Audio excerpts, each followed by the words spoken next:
Hamdan li rabbil alamin. Asyhadu an la ilaha illallah wa asyhadu anna Muhammadan abduhu wa rasuluh. Para mitra, apa kabar hari ini? Mudah-mudahan kita senantiasa ada dalam perlindungan Allah Subhanahu wa taala dan selalu diberikan kesehatan lahir ataupun batin. Amin ya rabbal alamin. Pada kesempatan pertemuan kita kali ini, mari kita sama-sama membahas tentang kita, tentang ibu. Ibu adalah salah satu pendidik yang pertama dan utama bagi putra-putri kita. Menjadi ibu betapa sangat menyenangkannya. Memiliki seorang buah hati menjadi pelanjut sejarah kehidupan kita. Ketika seorang anak lahir, kita diberi amanat oleh Allah untuk menumbuh kembangkannya dengan pendidikan yang tepat.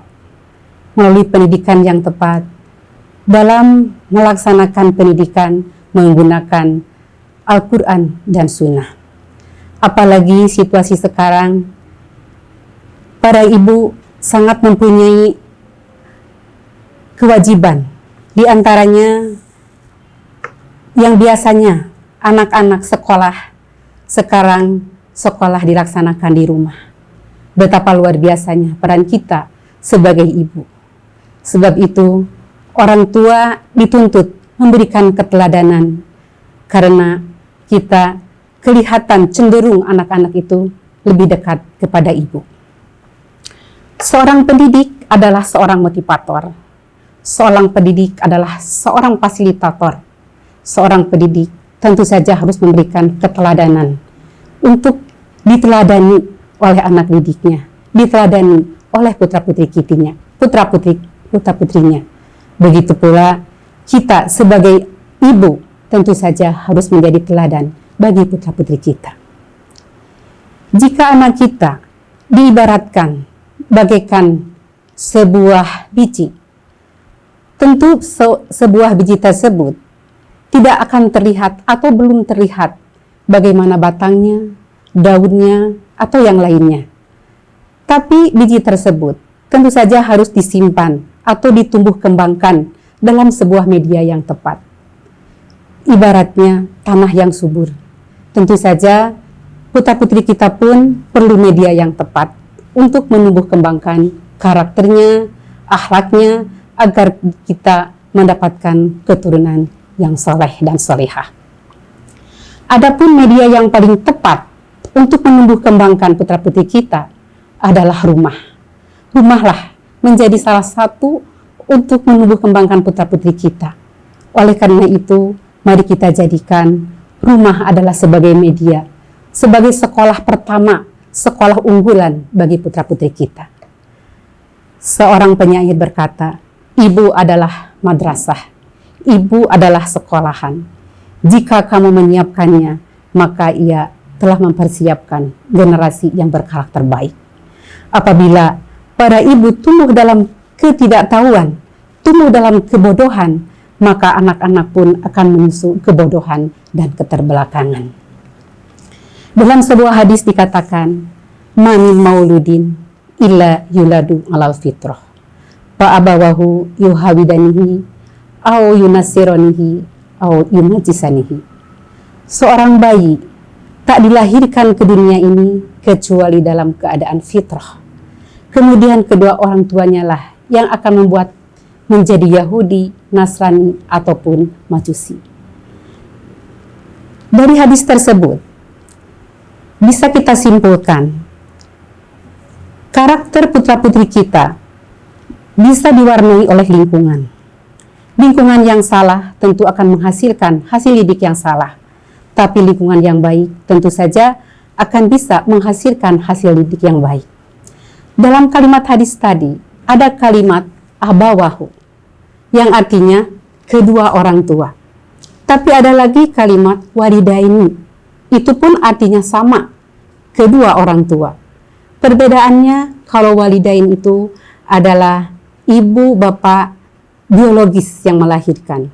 Sedangkan abawahu adalah lingkungan di mana anak-anak itu bergaul. Maka disitulah yang akan menjadikan pengaruh bagi putra-putri kita. Betapa kita kecewanya ketika mendapatkan putra-putri kita masuk ke jurang yang tidak menyenangkan. Tapi akan menjadi kebanggaan bagi kita ketika kita mendengar betapa prestasi putra-putri kita yang luar biasa. Maka pendidikan yang pertama adalah pendidikan di rumah. Maka kita jadikan rumah adalah sebuah lembaga pendidikan yang utama bagi kita semua.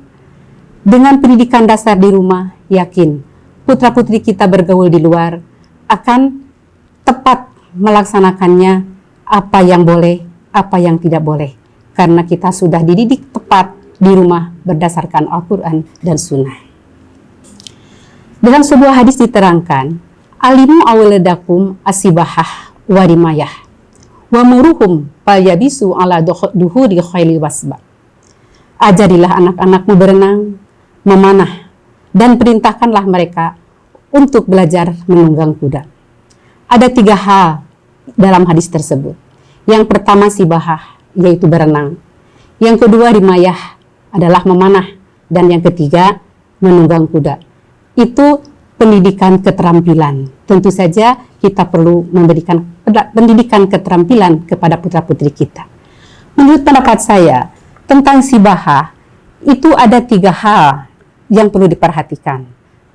Berenang itu mendidik tentang teori, contoh, dan juga praktek.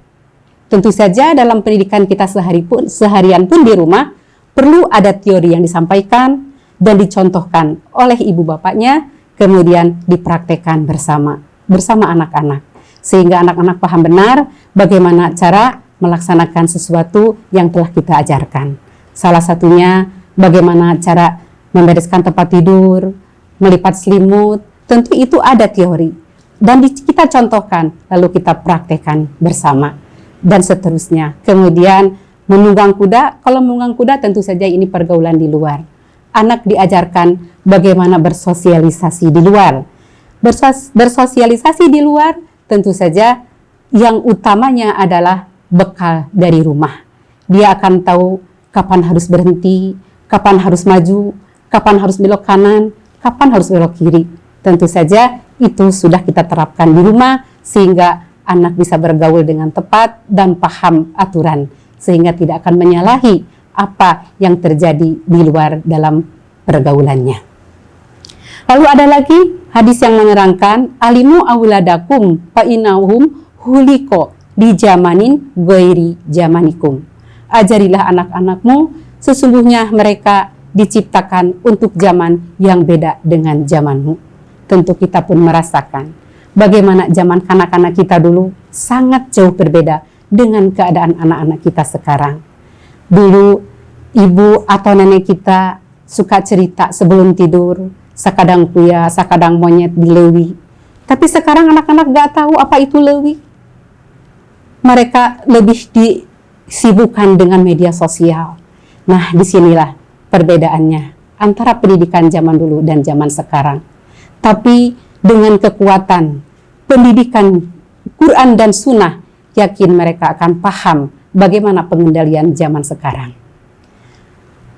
Yang selanjutnya ada lagi sebuah hadis yang ini menerangkan tentang beberapa hal yang menurut saya sangat penting untuk diajarkan, yaitu adibu awladakum, didiklah peradaban putra-putrimu.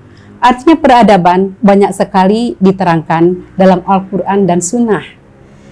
Nah, diantaranya ada 3 hal yang sangat penting yang perlu menjadi dasar pendidikan di rumah untuk putra-putri kita. Adibu awladakum ala salasi hifsolin. Didiklah putra-putrimu dalam 3 hal. Yang pertama ialah hubi nabiyikum, cinta kepada Nabi. Banyak orang yang merasa cinta Nabi dengan melaksanakan maulid Nabi umpamanya, atau dengan memperingati segalanya tentang Rasul. Tapi yang penting kita ajarkan dari mulai hal yang terkecil sampai hal yang terbesar tentang Rasulullah. Dekatkan, akrabkan anak dengan Rasulullah dengan cara memberikan pelajaran-pelajaran yang Rasul ajarkan lewat sunnahnya. Itulah sunnah-sunnah Rasul yang perlu diajarkan sehingga putra-putri kita merasa akrab benar dengan Rasulnya. Dan dia tahu bagaimana menanggulangi dari hal yang terkecil sampai yang terbesar sesuai dengan sunnah Rasulullah. Sedangkan yang kedua dari 3 hal tersebut adalah hubbi ahli baitihi, cinta kepada ahlul baitnya Rasulullah. Ahlul baitnya Rasul adalah orang-orang yang sejalan dengan Rasulullah. Maka ikutilah diantaranya para sahabat Rasul. Itulah yang menjadikan keteladanan, yang menjadikan contoh bagi kita dalam pergaulan sehari-hari, baik dalam ibadah ataupun muamalah yang lainnya. Yang ketiganya adalah ajarkan tilawatil Quran, membaca Al-Quran yang merupakan pedoman penting bagi kita. Mempelajari Al-Quran bisa diajarkan sejak awal, sejak kecil, bahkan putra-putri kita yang masih balita pun sudah pandai walaupun dengan kalimat yang cadel. Bisa mengucapkan bismillah, alhamdulillah, ketika diberikan sesuatu dari seseorang, ajarkan bagaimana doanya. Maka huruf-huruf Al-Quran pun sudah bisa diajarkan ke anak balita. Mereka begitu bagus dalam membacanya ayat-ayat Al-Quran, bahkan banyak anak-anak balita yang sudah hafal surat-surat pendek. Nah, inilah yang perlu kita berikan pelajaran kepada putra-putri kita. Dengan mengajarkan Al-Quran, maka dia mendapatkan pedoman yang sebenarnya yang bisa menjadikan kesolehan di dunia dan di akhirat. Itu saja yang dapat saya sampaikan pada kesempatan hari ini. Mudah-mudahan ada manfaatnya bagi kita semua, dan mohon maaf jika ada hal-hal yang kurang tepat. Aqulu qauli hadza wa astaghfirullah li wa lakum. Wassalamualaikum warahmatullahi wabarakatuh.